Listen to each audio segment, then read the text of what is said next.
जय हिंद दोस्तों, स्वागत है आपका आपके यूट्यूब चैनल पर। दोस्तों बात कर लेते हैं यूपी पुलिस के जो एग्ज़ाम होने वाला है उसके लिए भर्ती बोर्ड की तरफ से क्या तैयारियां चल रही हैं, क्या नियम उन्होंने बनाए हैं और क्या क्या आपको ध्यान रखना होगा जब आप एग्ज़ाम देने जाएंगे, तो इसके बारे में बात कर लेते हैं दोस्तों।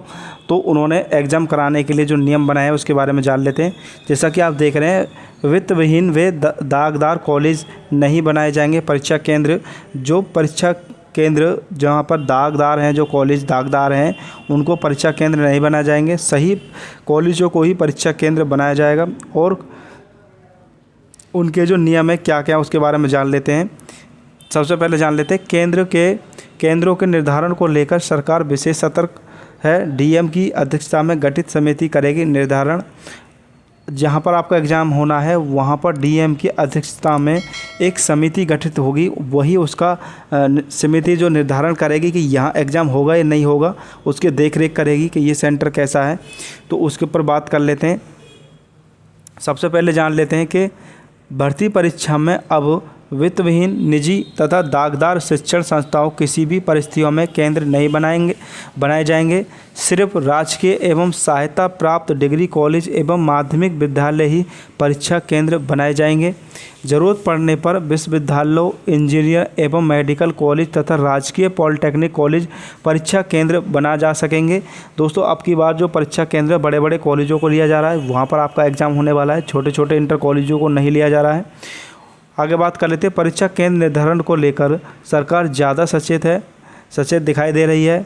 इसके अलावा इसके लिए डीएम की अध्यक्षता में 6 सदस्यीय समिति गठित की गई हैं। इसमें पुलिस विभाग को भी शामिल किया गया है। परीक्षा केंद्र निर्धारण के लिए 2 श्रेणियां बनाई गई हैं। पहली श्रेणी में राजकीय संस्था तथा विश्वविद्यालय, इंजीनियर एवं मेडिकल कॉलेज शामिल किए गए हैं। वह दूसरी यानी श्रेणी बी में ख्याति प्राप्त एवं सभी सुविधाओं से संपन्न वित्त पोषित शिक्षण संस्था शामिल किए गए हैं। इनके चयन को लेकर भी 10 बिंदुओं वाले मानक तय किए गए हैं। दोस्तों जहां पर आपका एग्ज़ाम होने वाला है वहां के जो कॉलेज और इंटर कॉलेज विश्वविद्यालय हैं उनको देखने के लिए डीएम की अध्यक्षता में 6 सदस्यीय समिति गठित की गई है, जो वहाँ का निर्धारण करेगी, वहाँ की लोकेशन देखेगी कि किस प्रकार का ये कॉलेज है जहाँ पर आपका एग्ज़ाम होने वाला है। तो अब की बार बहुत ही सख्ताई से प्रोग्राम चल रहा है भर्ती बोर्ड का पेपर कराने का। और आगे बात कर लेते हैं। 10 बिंदु वाले मानक तय किए गए हैं। पेपर लीक को लेकर वित्त विहीन निजी संस्थाएँ सवालों के घेरों में रहे हैं।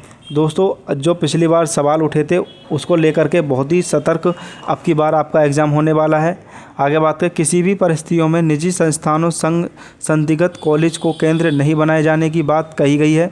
किसी भी स्थिति में गलत कॉलेजों को नहीं चुना जाएगा और कॉलेज चुनने से पहले वहाँ का जो मुआयना वो किया जाएगा, किस प्रकार के कॉलेज हैं, किस प्रकार का यहाँ का जो प्रक्रिया वो कैसी है, तो उसी हिसाब से उनको रखा जाएगा। अगर सब प्रकार से सही मिलेगा तो तभी उन्हें केंद्र लिया जाएगा।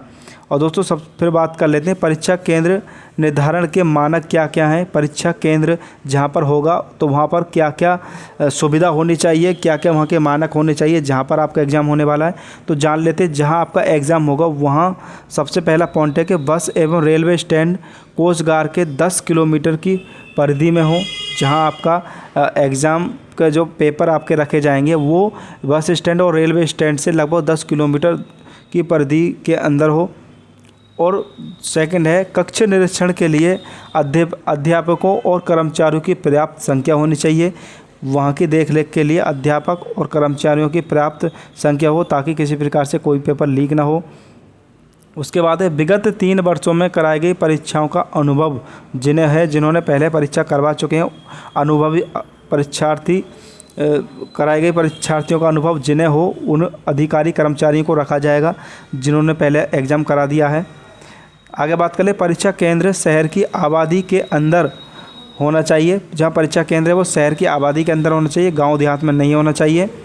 उसके बाद है परीक्षा केंद्र तक पहुंचने के लिए सड़क एवं यातायात की सुविधा होनी चाहिए। जहां का परीक्षा केंद्र हो वहां अभ्यर्थियों को जाने के लिए सड़क की सुविधा अच्छी हो और वहां के लिए यातायात सुविधा भी उन्हें मिले ताकि वो समय से अपना एग्ज़ाम दे सकें।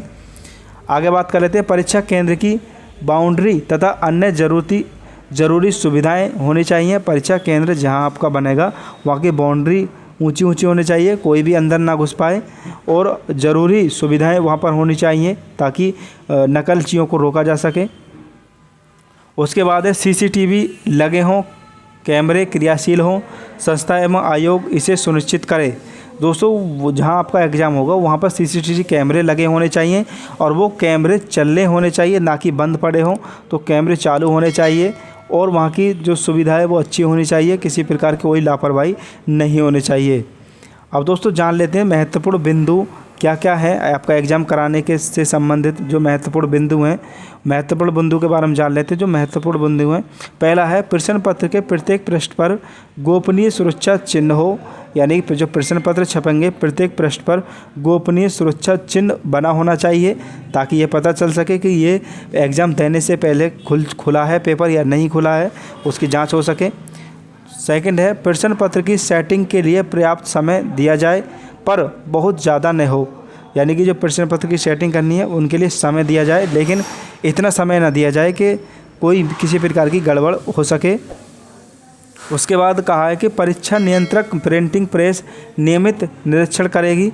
जो पेपर छापने वाली प्रेस है वो उसका निरीक्षण करती रहेगी, किसी प्रकार की कोई गलती तो नहीं हुई है।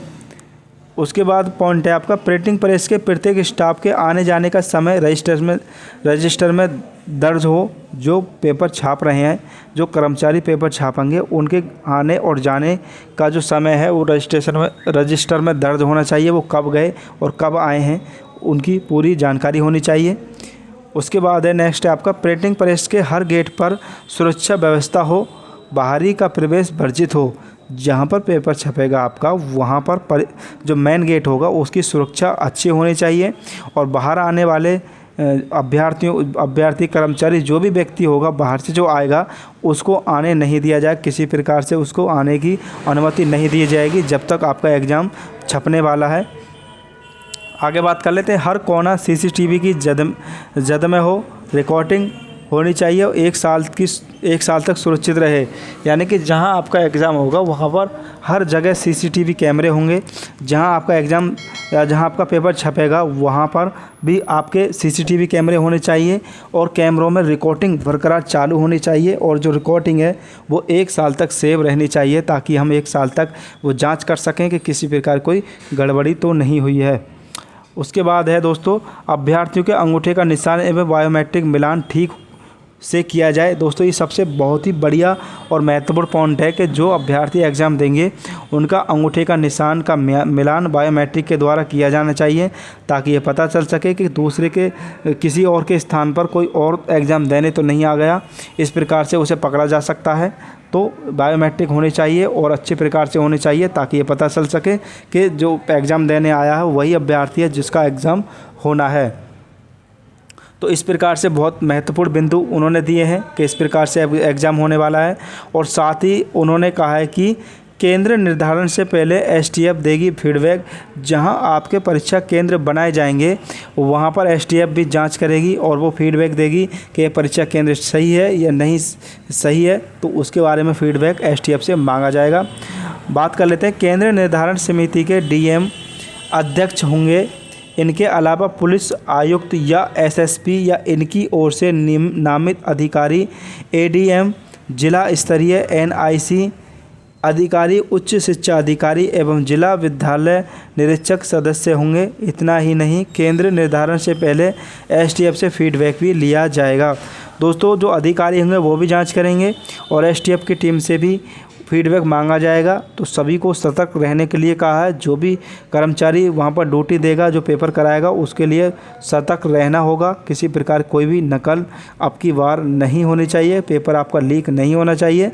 तो इस प्रकार से जो समिति है उसको गठित किया गया है। पेपर एग्ज़ाम जहाँ होगा उसकी बहुत ही अच्छी तरह से सुरक्षा के लिए जो नियम है वो बनाए गए हैं। तो दोस्तों अगर आप चाहते हैं यूपी पुलिस संबंधित सभी छोटी छोटी जानकारी आपको समय से मिलती रहे, तो आप हमारे इस चैनल को सब्सक्राइब कर लें, बेल आइकन को दबा दें, ताकि सभी सूचना आपको समय से मिलती रहें। तो दोस्तों इस वीडियो में इतना ही, मिलते हैं नेक्स्ट वीडियो में। थैंक यू, धन्यवाद।